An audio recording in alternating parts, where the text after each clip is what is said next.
Yo, what is going on, you guys? It's your boy King Sanders here. We are back with another day of sports betting. This is going to be for Wednesday, February 22nd slate of college basketball. I'm super excited to dive into it. We do have a really great slate once again. Even though there hasn't been a whole lot of NBA over because of the All-Star break, there's still been some really great college basketball games, and it's been really exciting to dive into it. I've truly, really enjoyed it. So without any further ado, before we go ahead and dive into it, I did just want to go ahead and say that we are still currently on the road to 12,000 subscribers. So if you guys are new, make sure that you guys do like, comment, subscribe. Turn on that notification bell so you guys know whenever I post.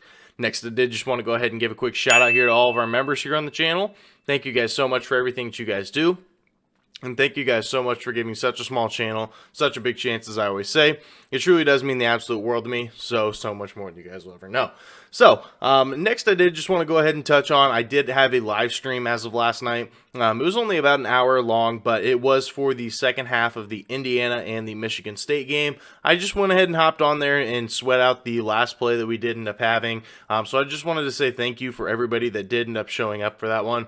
It truly does mean a lot to me, just to show that you guys were actually interested in something like that. I may end up doing more in the future, so make sure you guys do have those post notifications turned on so that way you guys will be able to see those as well. But without any further ado, let's go ahead and dive into a quick recap as of yesterday. We had another winning day. We ended up going 4-1 on our official plays. Really, really solid. We had a really good day yesterday. Hopefully we can follow that up with another winning day as of today. So we did end up having Michigan State minus 2.5 here versus Indiana. Really wasn't a sweat whatsoever. Michigan State did end up getting down pretty big at the beginning of the game, but they were only shooting 33% at the time. Indiana was shooting a little bit over 50%, and ever since then, Michigan State flipped a switch, and they ended up going on an absolute run, and they never looked back. They ended up winning by, I think it was 15. I'll have it right above here, but they ended up winning pretty handedly. Then we did also have Eastern Michigan, minus 3.5 versus Western Michigan. Like I said, that one was ugly. It was gross. It was disgusting. But it ended up working out for us. It was, it ended up winning by 5 or 6.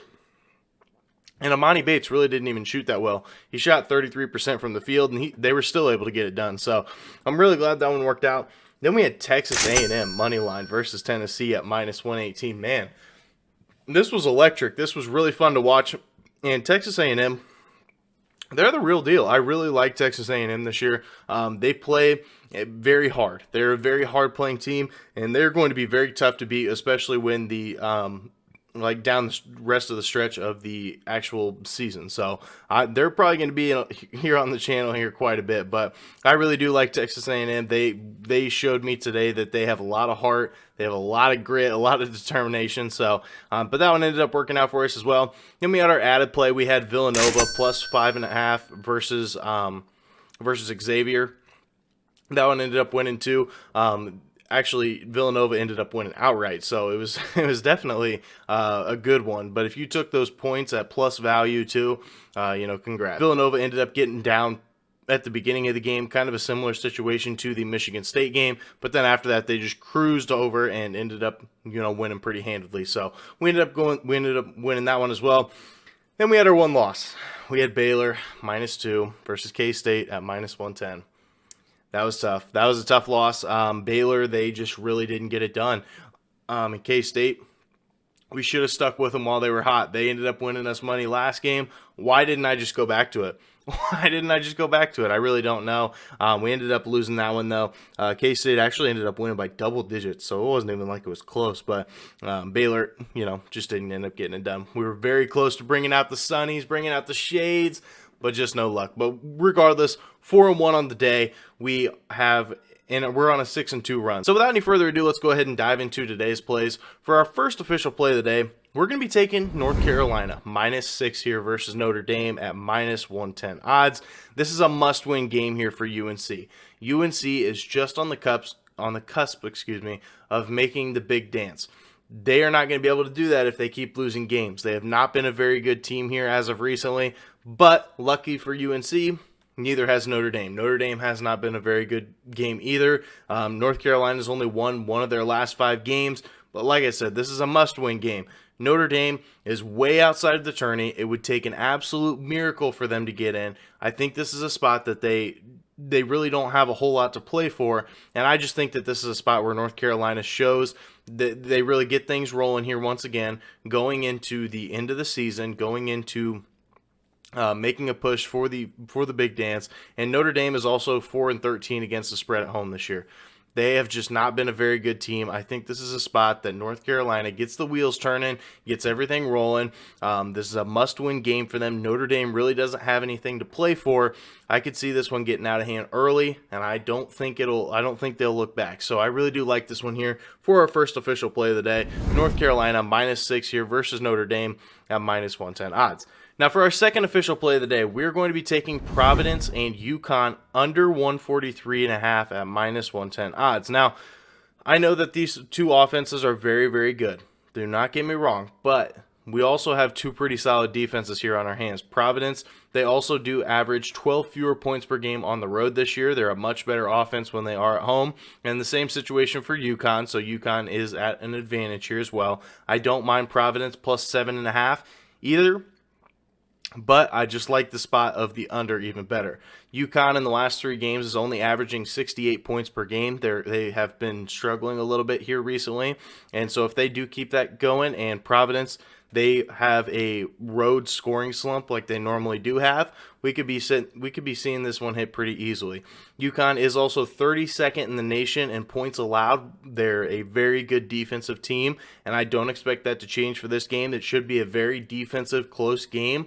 This is going to be a game that both teams are going to be trying to make a statement here. And 3 of the last 5 UConn games have gone under.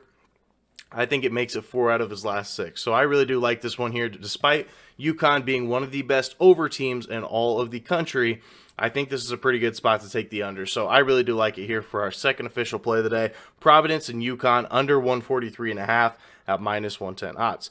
Now for our third play of the day, we're going to be going with George Washington +3 here versus Rhode Island at -110 odds.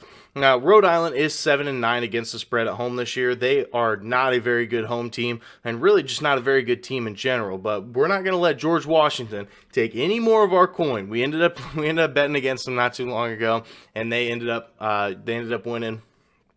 We're not going to let that happen once again. Now, Rhode Island is only 3-7 against the spread as a favorite this year.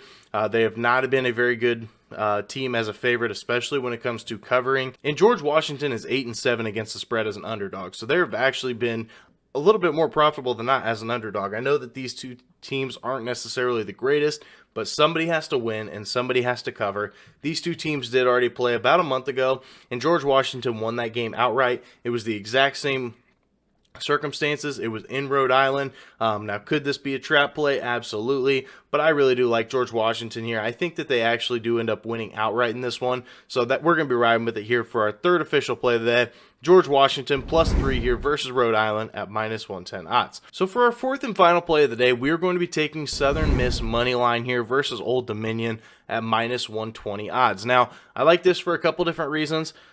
USM is 24-5 on the year. They've been a really good basketball team all year long, and not to mention they are 9-1 in their last 10 games. They've been really good over the course of the entire year, but also in those last 10 games, they've really shown that they can still play as well. Southern Miss is also 7-5 on the road. There's not a lot of teams, especially in college basketball, that are profitable on the road, but this is one of them. Southern Miss is a good road team, and they're 17-2 as a favorite this year. Old Dominion, is 5-7 as an underdog, and Old Dominion ended up winning last game between these two teams by double digits. And now that Southern Miss is favored, I am going to be all over it. I think that this is a really good spot here for a bounce back, especially against such a good team as in Southern Miss. So I really do like this one here for our fourth and final play of the day. Southern Miss money line here versus Old Dominion at -120 odds. So that is going to do it for today's video. If you guys did enjoy, make sure you guys do like, comment, subscribe, turn on that notification bell so you guys know whenever I post. Like I said, we are still currently on the road to 12,000 subscribers. So if you guys are new, make sure that you guys are subbed. But that's going to do it for me. This is King Center signing out. Peace.